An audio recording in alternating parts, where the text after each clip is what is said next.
ସୁନା କିଣିବାକୁ ଚାହୁଁଥିବା ଗ୍ରାହକ ଏବଂ ବଜାର ନିବେଶକଙ୍କ ପାଇଁ ଏକ ବଡ଼ ଖବର ସାମ୍ନାକୁ ଆସିଛି। ଆନ୍ତର୍ଜାତୀୟ ବଜାର ସହ ଘରୋଇ ମାର୍କେଟରେ ମଧ୍ୟ ସୁନା ଓ ରୂପା ଦରରେ ସାଂଘାତିକ ହ୍ରାସ ଘଟିଛି।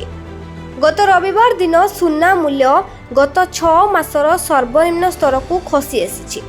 ବିଶ୍ୱ ବଜାରରେ ଗୋଲ୍ଡ ମୂଲ୍ୟ ପ୍ରତି ଆଉନ୍ସ ପିଛା $4,22,000 ପହଞ୍ଚିଛି, ଯାହା ଗତ ନଭେମ୍ବର 21 ପରଠାରୁ ସବୁଠାରୁ କମ୍। ଏହା ସହିତ ଆମେରିକୀୟ ଗୋଲ୍ଡ ଫ୍ୟୁଚର୍ସ ମଧ୍ୟ 4% ହ୍ରାସ ପାଇ $4,116,000 ସ୍ତରକୁ ଚାଲି ଆସିଛି।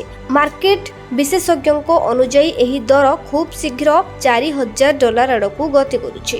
ତେବେ ଅନ୍ତର୍ଜାତୀୟ ବଜାର ନୁହେଁ ବରଂ ଭାରତର ମଲ୍ଟି କମୋଡିଟି ଏକ୍ସଚେଞ୍ଜରେ ମଧ୍ୟ ସୁନା ରୂପା ମୂଲ୍ୟରେ ହ୍ରାସ ଘଟିଛି। 24 କ୍ୟାରେଟରେ 10 ଗ୍ରାମ ସୁନା ଦର ହ୍ରାସ ପାଇ $1.46 ଲକ୍ଷ ଟଙ୍କାରେ ପହଞ୍ଚିଛି।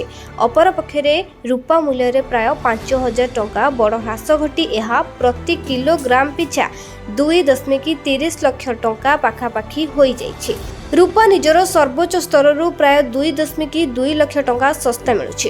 ବର୍ତ୍ତମାନ ପ୍ରଶ୍ନ ଉଠୁଛି, ସୁନା ଦର ହଠାତ୍ ଏତେ କମିବାର ମୁଖ୍ୟ କାରଣ କ'ଣ? ବିଶେଷଜ୍ଞଙ୍କ ମତରେ ଏହାର ସବୁଠାରୁ ବଡ଼ କାରଣ ହେଉଛି ଆମେରିକାରେ ବଢ଼ୁଥିବା ମୁଦ୍ରାସ୍ଫୀତି ବା ମହଙ୍ଗା ମାଡ଼। ଆମେରିକାରେ ଖୁଚୁରା ମୁଦ୍ରାସ୍ଫୀତି ହାର 3 ବର୍ଷର ସର୍ବୋଚ୍ଚ ସ୍ତର 4.2%ରେ ପହଞ୍ଚିଛି। Bureau report, Biraja news.